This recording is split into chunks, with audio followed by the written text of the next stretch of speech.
King Ray Ray in this bitch. Ha!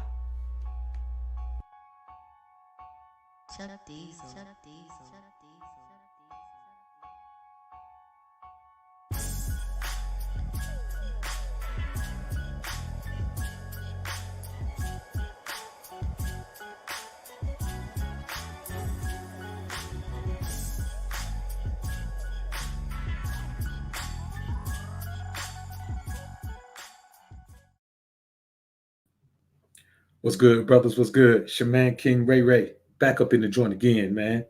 Appreciate everybody being in the joint. Let's give the people a few minutes to get up in the joint right quick, man.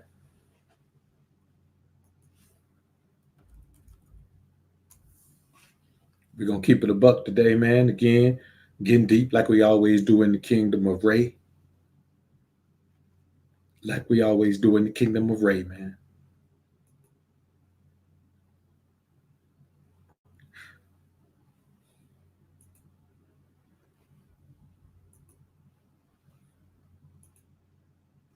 Von Wick, what up, Von? I see you in the building, brother. Let's give the people a few minutes to get up in the joint, man. Didn't have much time to put this one up ahead of time, just came right on. So let's give the people a couple of minutes to get in here, man. We know they coming. Let's give them a minute. S. Johnson, salute to you, brother. Peace. We right back at it. Putting in this work, man.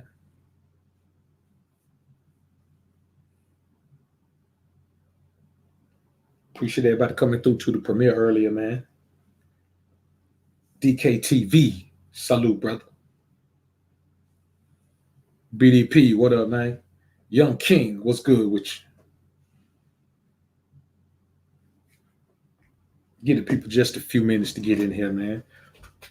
Get a swig of this good old H2O here, man.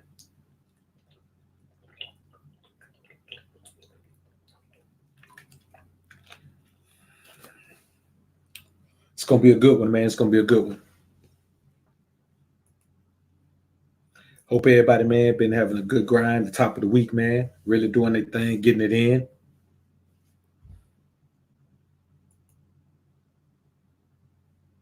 You know, we living the life, man. That's what we do. Still, what's good, brother? I see you in the building. No Mercy Kid, what's good? Salute to you.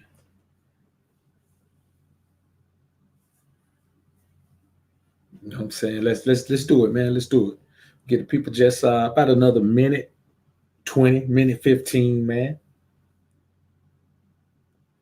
Get the people time to get situated and slide on in. Because once we start the show, it's a go, man.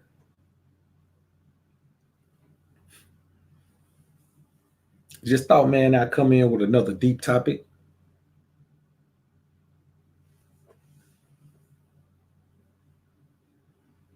And, you know, the truth is, we lie to ourselves about almost everything. Be rich. Salute to you, bro. The truth is, we lie to ourselves about just about everything. Hey, man, we got 6 days in a wake up before our brother Dr. BOA is released from YouTube jail, man. We're going to try to have him a real big welcome home party, man, over there on the channel.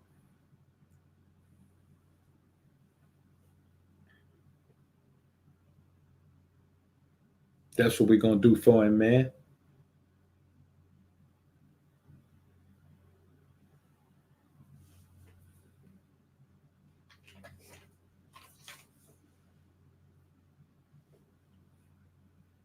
All right, man, let's get ready to do this thing.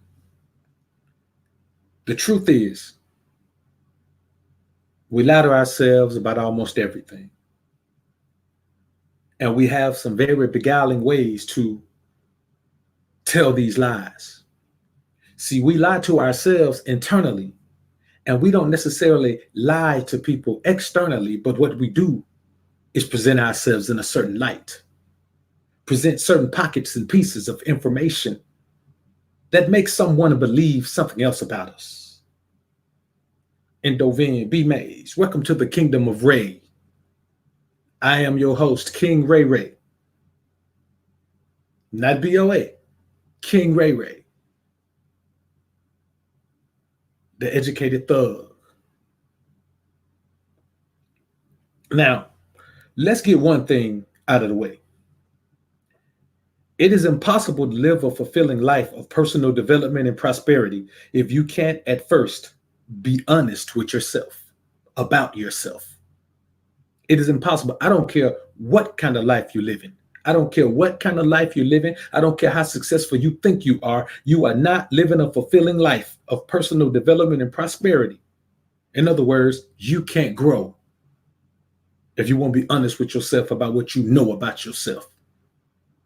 It's virtually impossible to grow. You see, the main reason that we lie to ourselves about ourselves is the avoidance of discomfort, discontentment, and even shame,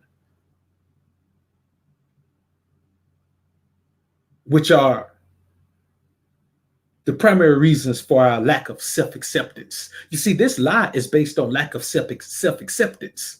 You can't accept yourself for who you are. And this is the thing. It doesn't matter what kind of person you are. It doesn't matter how badly you view yourself. It doesn't matter how negatively you view yourself. The thing is, until you accept that negative view, you can't improve it, which is why you can't live a fulfilling life of growth, because you can't improve your life if you don't first accept, truly accept where you are in life. You simply can't do it. I don't care what kind of self-help guru you seek. I tell men all the time, man. They come to me, man, and they want to vent about something they dealing with from a woman. They just want to vent. They don't want to fix it. And then they hit me back again, and they're venting about the same thing, telling me more things that the woman has done, not telling me one thing that they've done to change the situation. And then they hit me back again, and they're still telling me more things the woman has done. And my question to these guys is, why in the hell are you still there? You can't accept the fact that you are in a terrible situation, a situation that you decided to put yourself in. And so you stay there because you can't accept that it's bad. As long as you don't accept that the situation is bad, you're never going to improve it, because we only improve things that aren't up to par. If you believe something is up to par, you're not going to improve it. You got to be somebody crazy, like Birdman from Cash Money. Goes and buys a brand new Bentley or a brand new Bugatti, $2 million car, and goes and gets it candy painted. Why would you take a $2 million car and automatically go change something in it? Because I can't stand this factory. I don't like that stock stuff. Come on, man. But that's how these men view their relationships. And that's how most of us view something. Most of us view something in our lives from that perspective, where we just can't accept how bad it is. You see, this is the thing that we have to keep in mind. The things we need to improve is one of the most widespread lies that we tell ourselves. Because the things we need to improve, the things we need to develop in, the things we need to get better in, it is these things that affect our self-image and the resulting self-value in the most detrimental manner. See, when you got to accept some truths about yourself, they may make you feel not so good about yourself. They may make you feel terrible about yourself. They may make your self-value drop. And not many of us are willing to deal with that. Not intentionally, not willingly. We would rather someone else do something to diminish our value, because we refused to accept that thing. And let me tell you something, that thing is not lying dormant. It is like a sore. It is like a brown recluse bite. It opens and then it heals, and you think it's all good, and then it opens again and it's eating more flesh. And then you chill and you think it's healing again, and then it opens again and it's eating even more flesh. Before you know it, there's a big hunk of flesh gone from whatever part of your body was bitten by the brown recluse. Because you didn't want to go get treatment. You were in denial that you were even bitten. And this is what happens in our lives all the time. We lie to ourselves about the truth of our arrangements, of our conditions, of our circumstances.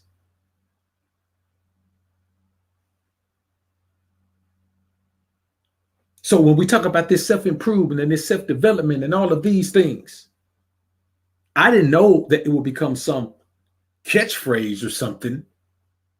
When I talked about it a couple of years ago, I didn't think that. I just knew that that's what you got to do. You got to stop focusing on everybody else and focus on yourself. Now, it's this huge thing, but most people can't even accept the things they need to improve. We want to improve our physique. We want to improve our money. We want to improve our living arrangements. That's what we want to do. We want to improve those superficial things in life. I don't hear many men talking about improving their health, mental health, physical health, emotional health. I don't hear many men talking about that at all. It's always about, I need to make more money. You need to get your body right. All of those things are only necessary if women are your sole focus. That's not true self-improvement. Improving yourself is internal. It's kind of like having a bucket that's got a bad motor in it. It's smoking and tapping and everything else, and you go get the body sprayed and get the interior done. So somebody pull up beside you, and they're like, man, that car's clean, until they realize all the smoke coming out the back, and they roll the window down and hear you pulling off, and it sounds like this when you pull off. But it's fresh. That's what happens when you really don't dig deep and accept the things you need. If you've been heartbroken by a woman, you can't move on and start being a player. You got to get that heartache fixed first. Another thing, the things we can't have, no matter how much we desire them, that's another one of the most insurmountable obstacles we encounter as humans, and one of the things we lie about. Let's look at dead relationships, for example. I just talked about this. You're in a dead relationship. The relationship been over. Relationship was over when it started. It's 7 years now. You still in it. Because you want it to be successful. You want it to go back to the beginning, that little honeymoon phase where you thought this was the most amazing person you ever met in your life, only to find out that that was just a facade. Now you working, hoping they go, but they give you flashes every now and then. You go back to, and this is especially specific to women in abusive relationships. A woman in an abusive relationship, she always harps on the times that the man's not beating her. She always harps on the time that the man's not putting hands on her, the time he's not verbally berating her. And as long as there are more of those times than there are times where you put hands on her, she'll take getting hands put on her a little bit.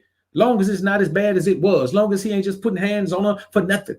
She do everything in her power. She shut up. She exhibits shut upiness. She bite her tongue. She don't say nothing that she want to say. She makes sure everything's done. She learn all his habits and do all of these things because she wants that to be, it don't have to be a big difference. It can be 55-45. If 55% of the time she ain't getting beat on, then she cool with the other 45% of the time getting beat on. Because she wants to believe and accept that one day the abuse is going to be gone altogether, but that day is never going to come. Same thing with a man in a relationship with a woman who keeps cheating on him. The woman keeps cheating on you, man, you stand there. You getting to the point where you don't even mind her cheating. You just don't want her to go and stay gone all night. You don't check her phone. You don't keep up with her. You don't even track her no more. All the ways you found out the information about what she was doing, you don't do none of that no more. You just want her to come home at night. It don't matter what time she come home. Long as you wake up to her in the morning, she ain't even got to get into bed. You just want your woman at home with you when you wake up in the morning. She stay gone all night. You wake up and cook her breakfast.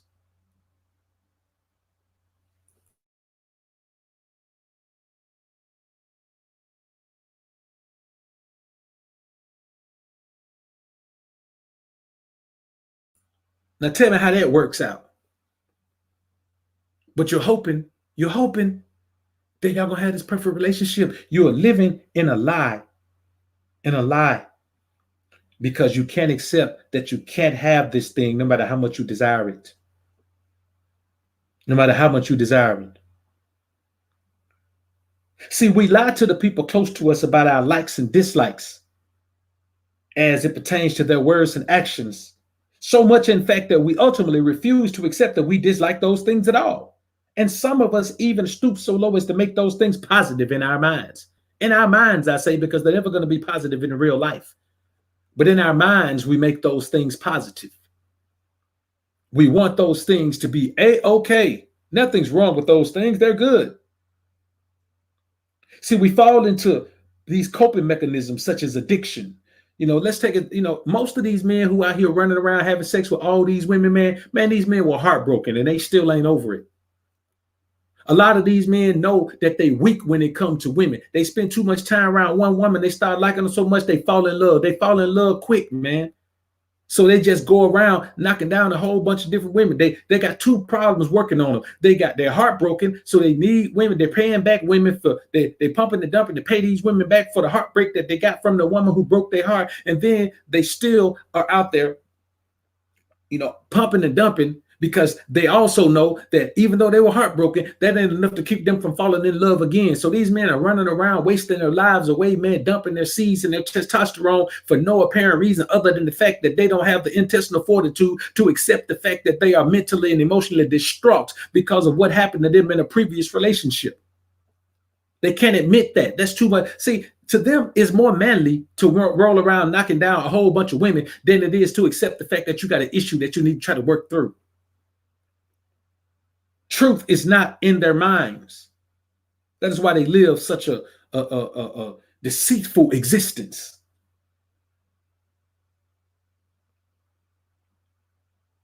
See, the reason we fall into this the same thing with a woman who's having a whole bunch of sex. That woman can't believe that she feels like she's giving her all to men and no man wants her and just her. So she just says, okay, well, I'm just gonna have them all for sexual relationship. So she got about 15 sex partners. That's why we're in this. Women can do what men can do day and age in this society, because women have gotten to the point where okay, well, I just use men for nothing but sex. Now everybody's using everybody for sex, and that's why the incidence of HIV and AIDS is so damn high now, because everybody's using everybody for sex. We're all addicted. See, we need these addictive things, these things we're addicted to. We need these things to bolster our feelings of inadequacy and save our minds from the internal struggle, the internal battle between our truths and the falsehoods that we present to ourselves as truths. The truth is, we lie to ourselves about almost everything.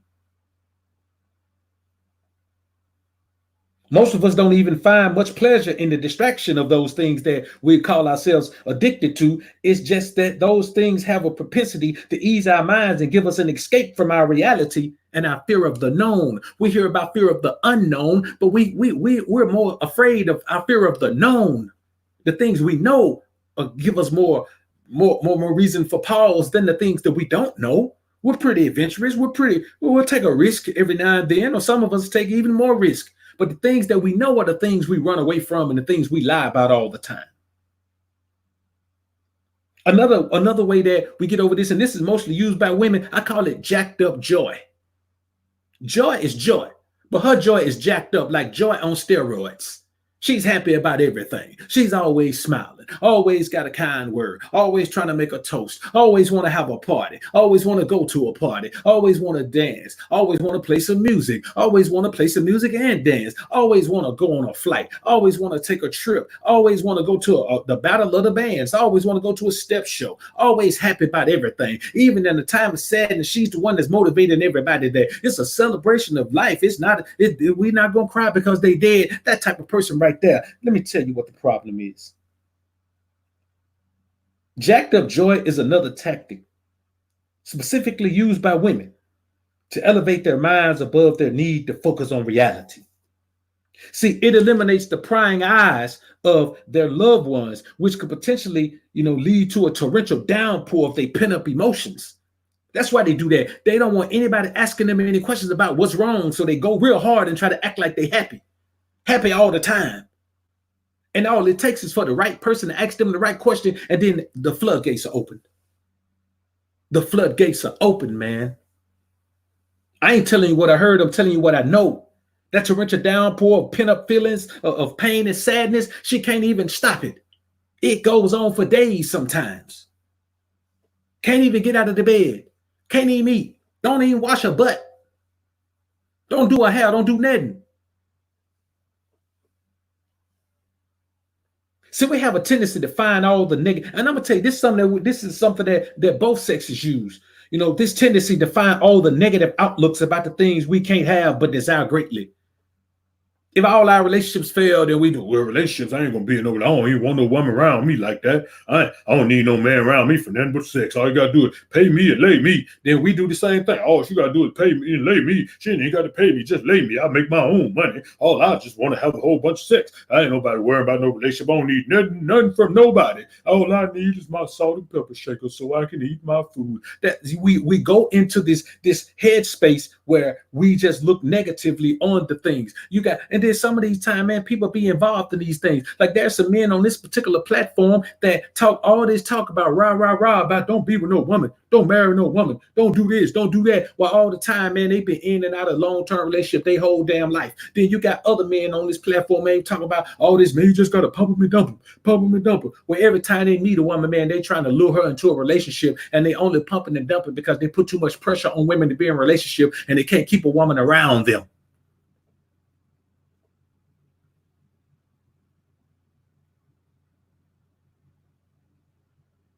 See, having these negative outlooks on things we can't have but desire greatly, this allows us to keep up the air of not caring about or valuing that thing at all. We can just make everybody think we hate something when in actuality, we're miserable and distraught because we can't have it, even though we always thought we would, especially something that we worked on to have. When we worked on it and can't have it, boy, that's a rough one right there. See, a less used but effectively just as dangerous tactic is to behave as if we disapprove of other people's behaviors and lifestyle choices to throw people off our trail. Like, a lot of time you hear somebody say, somebody that's always, talking about gay people this and gay people that all the time and acting like this and that like that, they probably down low. Now, I'm going to be honest with you. That could possibly be some truth to that. You understand? Because that's a lifestyle and other lifestyles that I don't necessarily support, but you don't hear me talking about them. I don't make content about them. I don't give these big rants about them because I can frankly care less what somebody else does with their life. Nobody cares that much about what somebody else does with their life. Let me tell you what happens a lot of these times. A lot of time, these men are in these scenarios, man, where they talk bad about something because they indulge in it, but they're not proud of themselves for indulging in it. They wish they didn't have to indulge in it. They wish they could push it out of their system, but they can't. And so they just talk negatively about it. And it makes them seem like they're against other people doing it, but what they are against is themselves doing it. They want to self-talk themselves out of doing it, but it doesn't work. And they find that out the hard way. It doesn't work.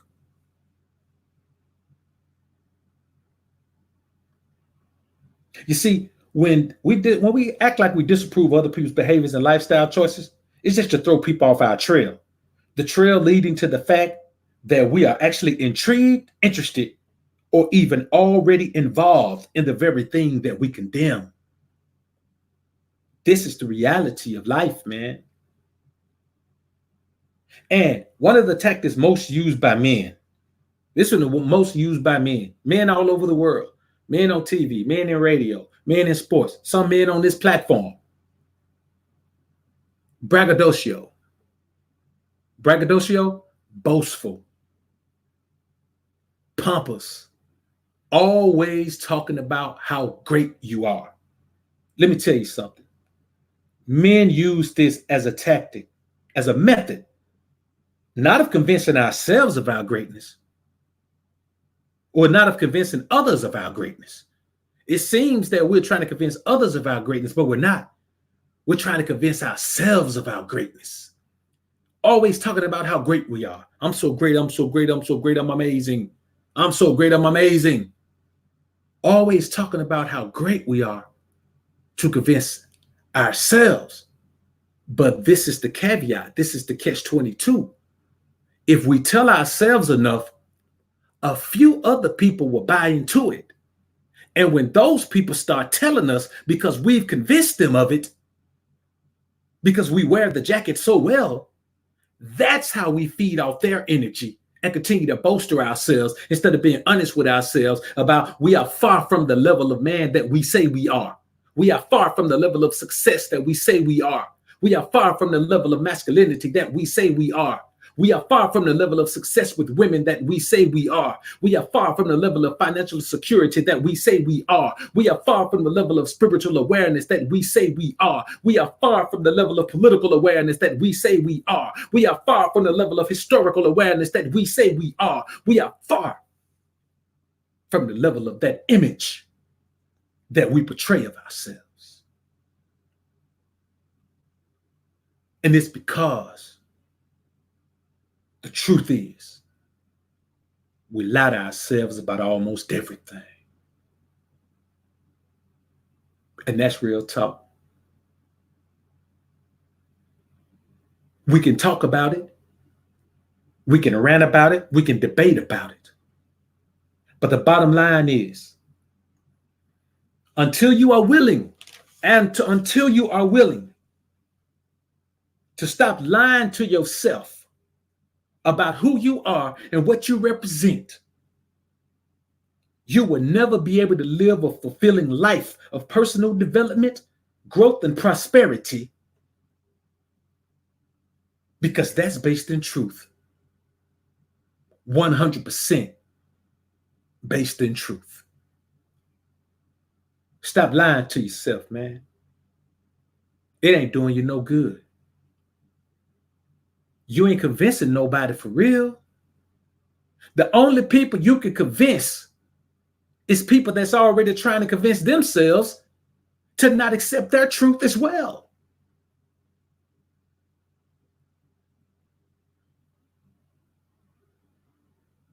That's all I got to say about this one, brothers. D-Flam, I see you, brother. Appreciate you being in the joint. All my brothers, man, I appreciate y'all being in the kingdom of Raid today. I had to come through, man, and put some water on this fire, man, and put it out. We'll let them clear off the smoke. I want my guys, the kingdom of Raid, the educated thugs, the thug/nerds, the bookworm with tattooed teardrops, the men who are shaped into a thuggish persona because of their environment, but were blessed with the gift of learning and the gift of retaining information that made them, just smarter than everyone in their environment. We have to make sure that we stay honest with ourselves.